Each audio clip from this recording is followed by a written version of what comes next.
میں ہوں professor doctor رفعت ہاشمی اور ہومیوپیتھی فلسفی کے موضوع پر ہماری گفتگو جاری ہے۔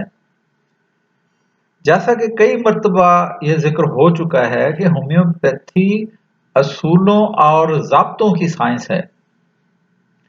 یہ قانون اور اصول اٹل ہیں اور جن اصولوں پر ہومیوپیتھی کی عمارت کھڑی ہے، آج میں وہ اصول آپ کو بتاتا ہوں۔ اور یہ لا ہیں، یعنی قانون ہیں۔ پہلا قانون ہے لا آف سملر، یعنی قانون علاج بالمثل، لا آف سملر۔ دوسرا ہے لا آف پروونگ، یعنی دوا کی آزمائش کا قانون۔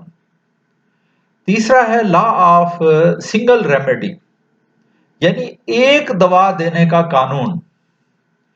چوتھا ہے لا آف منیمم ڈوز، یعنی دوا کی کم سے کم مقدار یا قلیل مقدار دی جانی چاہیے۔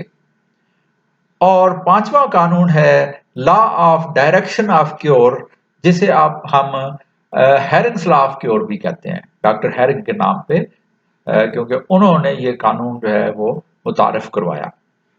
اور یہ علاج معالجے کا ایک سنہری قانون ہے۔ طریقہ علاج کچھ بھی ہو، جو شفا یابی کا عمل ہے وہ ان قوانین کا پابند ہوگا۔ تو یہ وہ 5 بنیادی ستون ہیں جن پر گویا ہومیوپیتھی کی عمارت کھڑی ہے۔ میں پھر یاد دہانی کراتا ہوں کہ یہ کوئی مفروضہ نہیں ہے، یہ قوانین ہیں، اور قوانین کی خلاف ورزی کرنا جرم ہے۔ لہذا جو ہومیوپیتھ ان قوانین سے ہٹ کر علاج معالجہ کرتے ہیں تو وہ ہومیوپیتھی کے کٹہرے میں گویا مجرم کی طرح کھڑے ہیں۔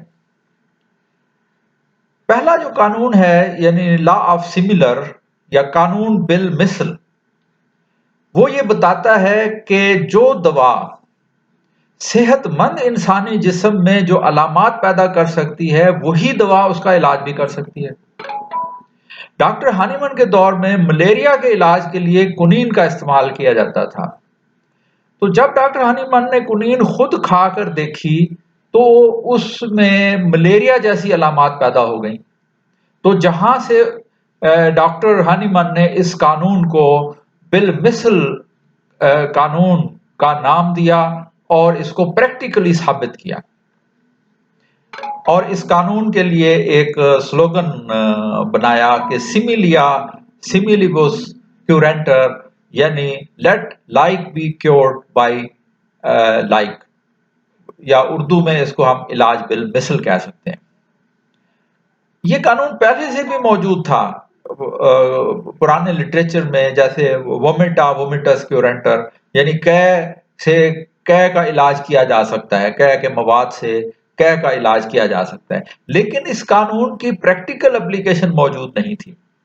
تو ڈاکٹر ہانیمن نے خود اپنے جسم پر دواؤں کی آزمائش کی اور ان کے اثرات کو نوٹ کیا، اور اس طرح سے ایک دوا کی آزمائش کا قانون جو ہے وہ بن گیا، یعنی ہر دوا صحت مند انسانی جسم پر پروو کی جائے گی۔ ایک صحت مند انسان کو کوئی بھی دوا جب آپ بار بار دیتے ہیں تو اس کے جسم پر، ذہن پر، خواہشات پر اور نفسیات پر جو تبدیلیاں پیدا ہوتی ہیں تو ان علامات کو نوٹ کر لیا جاتا ہے۔ اس طرح ہر دوا کی ایک مکمل شخصیت ہمارے سامنے آ جاتی ہے۔ ان علامات کو اگر ایک ترتیب کے ساتھ نوٹ کر لیا جائے، مثلا دماغی علامات کو مینٹل سمپٹمز کے ذیل میں لکھا جائے، سر کی علامات کو ہیڈ کے ذیل میں لکھا جائے، اعلیٰ حاصل قیاس، تو اس ترتیب کو ہومیوپیتھی میں اسکیما کہتے ہیں۔ اور دواؤں کی پروونگ کی یہ جو کتاب بن جائے گی، اس کو ہم میٹیریا میڈیکا کہتے ہیں۔ اگلا جو قانون ہے وہ ایک دوا کا قانون ہے، یعنی ایک بیمار یا مریض کی ایک ہی دوا ہوگی، کیونکہ بیماری کی نوعیت ایک ہوتی ہے، اس کی مینیفیسٹیشنز مختلف ہو سکتی ہیں، لیکن ایک بیمار کی شخصیت کی ایک دوا ہی اس کی مکمل علامات سے میل کھاتی ہوگی، اور وہی دوا اس مریض کے لیے پیغام شفا ہوگی۔ ایک سے زیادہ دوائیں یا دواؤں کو ملا کر دینا ہومیوپیتھی قانون کی کھلم کھلا خلاف ورزی ہے اور خلاف ورزی کرنے والے مجرم ہیں۔ ہم آگے چل کر دیکھیں گے کہ ایک سے زیادہ دوائیں دینے سے یا دواؤں کے مرکبات دینے کے کیا نقصانات ہو سکتے ہیں۔ اگلا جو قانون ہے وہ ہے قلیل مقدار دوا دینے کا قانون، یعنی دوا جو ہے ہومیوپیتھی میں انتہائی قلیل مقدار میں دی جائے گی، اور یہ مقدار اتنی قلیل ہوگی کہ اس دوا کے جو مادی اثرات ہیں یا کیمیائی اثرات ہیں وہ جسم میں ظاہر نہیں ہوں گے۔ دوا صرف ایک پیغام کی طرح جسم میں داخل ہو کر اس کے امیون سسٹم کو متحرک کر دے گی، اور اس طرح جسم جو ہے وہ خود اپنی بیماری کو ٹھیک کرنے پر لگ جائے گا، اس کا جو مدافعتی نظام ہے۔ تو حضرت علی نے اس ہومیوپیتھی کے اصول کو اپنے ایک فرمان میں کس خوبصورتی سے بیان کیا ہے وہ میں آپ کو سناتا ہوں۔ آپ نے فرمایا کہ تیرا علاج تجھ میں ہے جس کا تجھے شعور نہیں، اور تیرے امراض بھی تیرے ہی سبب سے پیدا ہوتے ہیں جس کی تجھے سوجھ بوجھ نہیں ہے، اور تو خود کتاب مبین ہے جس کے حروف سے پوشیدہ امور کا ظہور ہوتا ہے۔ تو اپنے آپ کو ایک چھوٹا سا جرم خیال کرتا ہے، حالانکہ تجھ میں ایک عالم اکبر سمایا ہوا ہے۔ تو آپ دیکھیں کہ کس خوبصورتی سے ایک مکمل ہومیوپیتھک قانون اور ضابطہ اس فرمان کے ہر حرف سے جھلک رہا ہے۔ آپ اسے بار بار سنیے اور غور کیجئے تو کئی گوشے جو ہیں وہ آپ کے ذہن میں روشن ہو جائیں گے۔ اگلا جو قانون ہے وہ ہے law of direction of cure, یا جسے ہم ہیرنگز لا آف کیور کہتے ہیں۔ اس قانون کے مطابق ایک مریض جب صحت یاب ہوتا ہے تو صحت یابی کا عمل ایک خاص سمت میں ہوگا۔ اگر مریض کو افاقہ اس شفا یابی کی سمت کے الٹ ہو رہا ہے تو آپ سمجھ لیں کہ مریض ٹھیک نہیں ہو رہا بلکہ مرض اور زیادہ پیچیدہ ہو گیا ہے۔ لہذا مرض جب بھی ٹھیک ہوتا ہے وہ اوپر سے نیچے کی جانب ٹھیک ہوتا ہے، اندر سے باہر کی جانب ٹھیک ہوتا ہے، مور وائٹل آرگن سے لیس وائٹل آرگن کی طرف ٹھیک ہوتا ہے، اور علامات کے اظہار کے الٹ سمت میں ٹھیک ہوتا ہے، یعنی in the reverse order of appearance of symptoms. تو میں اس قانون کو چند مثالوں کے ذریعے آپ کو سمجھاتا ہوں۔ پہلا جو اس کا شق ہے وہ ہے اوپر سے نیچے کی جانب، یعنی بیماری جب ٹھیک ہوگی تو اوپر سے نیچے کی جانب ٹھیک ہوگی۔ تو فرض کریں ایک مریض کو سکن ڈیزیز ہے اور سر سے پاؤں تک اس کی جلد خراب ہے، تو جب مرض ٹھیک ہونا شروع ہوگا تو پہلے چہرہ ٹھیک ہوگا، پھر گردن، پھر چھاتی، کمر اور آخر میں پاؤں ٹھیک ہوں گے۔ یہ بیماری سے شفا یابی کی درست سمت ہے۔ لیکن اگر دوا دینے سے مریض کے پاؤں ٹھیک ہو جائیں اور چہرے پر جلد خراب ہو تو یہ غلط سمت ہے۔ تو آپ کو سمجھ جانا چاہیے کہ آپ کا مریض صحت یاب نہیں ہو رہا بلکہ بیماری دب گئی ہے اور پیچیدہ ہو گئی ہے۔ لہذا جو پہلے آپ نے دوا دی ہے وہ غلط ہے، آپ اس کو اینٹی ڈوٹ کریں اور دوبارہ مریض کا علاج شروع کریں تاکہ مرض درست سمت میں ٹھیک ہو۔ دوسری اس کی شق ہے اندر سے باہر کی جانب، یعنی جب بیماری ٹھیک ہوتی ہے تو وہ اندر سے باہر کی جانب ٹھیک ہوتی ہے۔ مثلا اگر ایک مریض کو جلد کی بیماری ہے اور ساتھ اس کو دمہ بھی ہے تو پہلے اس کا دمہ ٹھیک ہوگا اور آخر میں اس کی جلد ٹھیک ہوگی۔ اگر مریض یہ فرمائش کرتا ہے کہ آپ پہلے اس کی جلد کا علاج کریں کیونکہ یہ بیماری لوگوں کو نظر آتی ہے، تو ایسا ممکن نہیں ہے۔ ممکن تو ایسا ہے کہ مثلا اگر آپ لوکل اپلیکیشن دے دیں یا جلدی امراض کو دبانے والی جو دوائیں ہیں وہ آپ دے دیں تو وقتی طور پر اس کی جلد صاف ہو جائے گی، لیکن ایسا کرنے سے مرض دب جائے گا، اس کے دمے کی تکلیف بڑھ جائے گی یا کوئی دوسرا انٹرنل آرگن جو ہے وہ متاثر ہوگا، اور بالآخر اگر مریض اپنے جلدی مرض کو دبانے پر مصر ہے تو پھر اس کا مرض جو ہے وہ ناقابل علاج بھی ہو سکتا ہے۔ اب اگر دوبارہ علاج کی درست سمت میں رہنمائی کی جائے تو بیماری واپس جلد پر ظاہر ہو جائے گی، یعنی بیماری اندر سے باہر آ جائے گی اور پھر آہستہ آہستہ ٹھیک ہوگی۔ تیسرا جو اس کا شک ہے وہ ہے from more vital to less vital organ. تو اس کی مثال یہ ہے کہ فرض کریں کہ ایک مریض کا جگر متاثر ہے جو کہ ایک وائٹل آرگن ہے، اور ساتھ اس کو جوڑوں کا درد بھی ہے، تو اب جب درست علاج شروع ہوگا تو پہلے جگر ٹھیک ہوگا جو کہ ایک وائٹل آرگن ہے، اور بعد میں جوڑ ٹھیک ہوں گے۔ لیکن اگر کسی مالش کی دوا دے کر یا لینامنٹس دے کر، جیسے آپ جانتے ہیں کہ جوڑوں اور پٹھوں کے درد کے لیے مارکیٹ میں کئی پین کلرز جو ہیں، ٹیوبیں دستیاب ہیں، موو لگا لیں، کل پین لگا لیں، فلاں دوائی لگا لیں، تو مالش کی ایسی دوائیں جو ہیں وہ جوڑوں کے درد کو وقتی طور پر دبا دیں گی، لیکن مرض اندر ہی اندر بڑھتا رہے گا اور بالآخر کسی وائٹل آرگن کو نقصان پہنچائے گا۔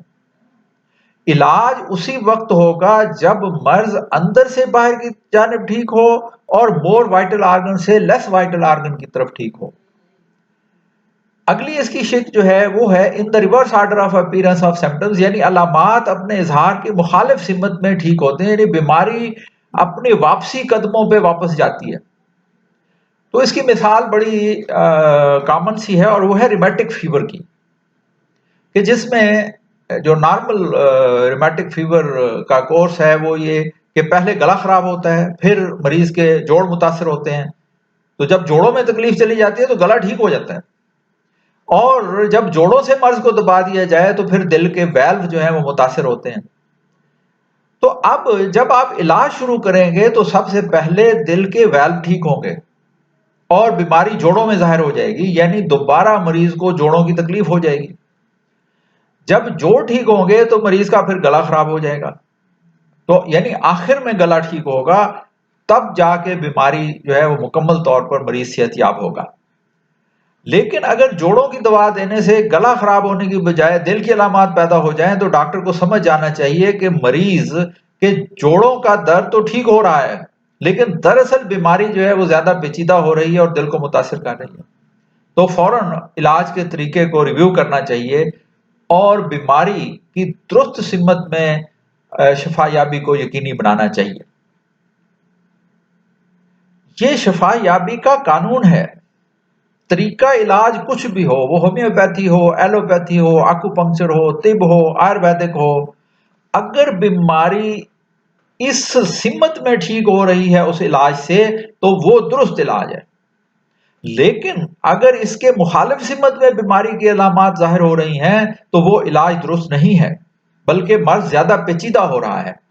لیکن عام طور پر جو ایلوپیتھی طریقہ علاج ہے یا بعض اوقات طب اور آیورویدک طریقہ علاج جو ہے، یہ بیماریوں کو ان کی الٹ سمت میں دھکیل دیتے ہیں اور مرض زیادہ پیچیدہ ہو جاتا ہے۔